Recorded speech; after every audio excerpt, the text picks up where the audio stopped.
Saat hidup berdiakonialah adalah tema perenungan khotbah berdasarkan Injil Lukas pasal 16 ayat 19 sampai ayat 31.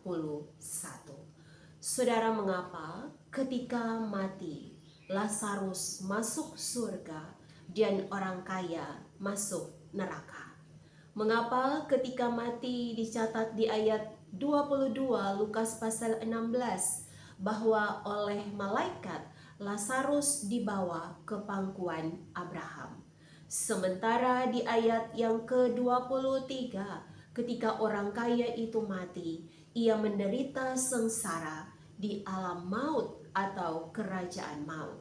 Bahkan di ayat yang ke-24 Lukas pasal 16 dicatat ia sangat kesakitan dalam nyala api.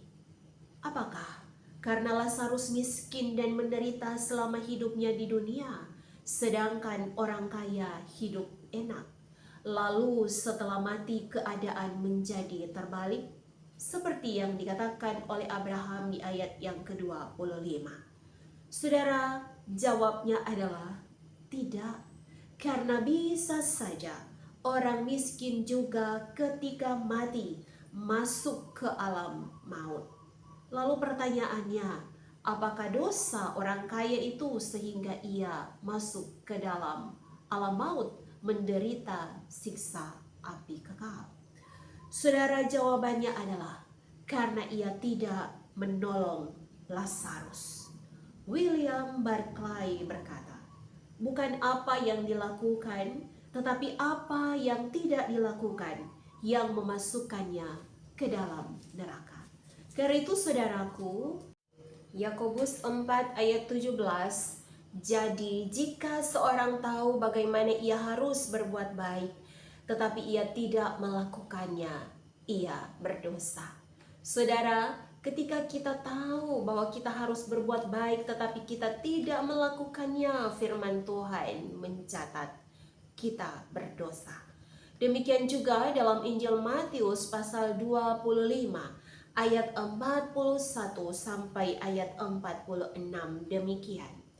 Dan ia akan berkata juga kepada mereka yang di sebelah kirinya, enyahlah dari hadapanku, hai kamu orang-orang terkutuk, enyahlah ke dalam api yang kekal, yang telah sedia untuk iblis dan malaikat-malaikatnya. Sebab ketika aku lapar, kamu tidak memberi aku makan. Ketika aku haus, kamu tidak memberi aku minum. Ketika aku seorang asing, kamu tidak memberi aku tumpangan. Ketika aku telanjang, kamu tidak memberi aku pakaian. Ketika aku sakit dan dalam penjara, kamu tidak melawat aku. Lalu mereka pun akan menjawab dia, katanya, Tuhan, bila manakah kami melihat engkau lapar atau haus, atau sebagai orang asing, atau telanjang, atau sakit, atau dalam penjara dan kami tidak melayani engkau?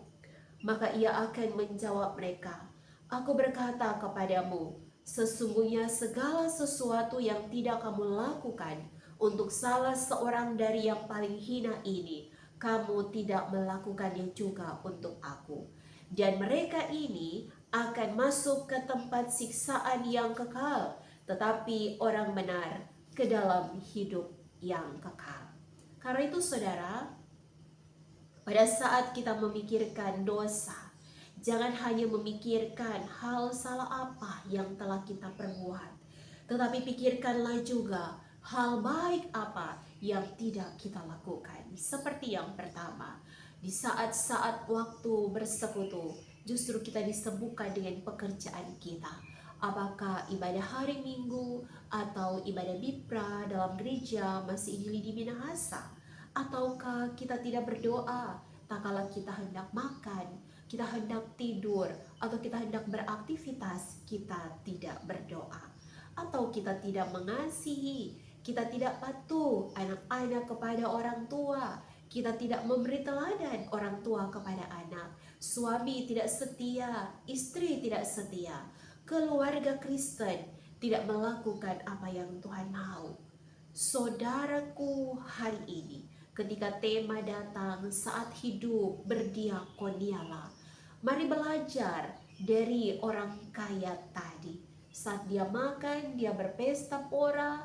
Ketika pada waktu itu William Barclay mencatat orang kaya tidak memiliki sendok atau garpu atau pisau.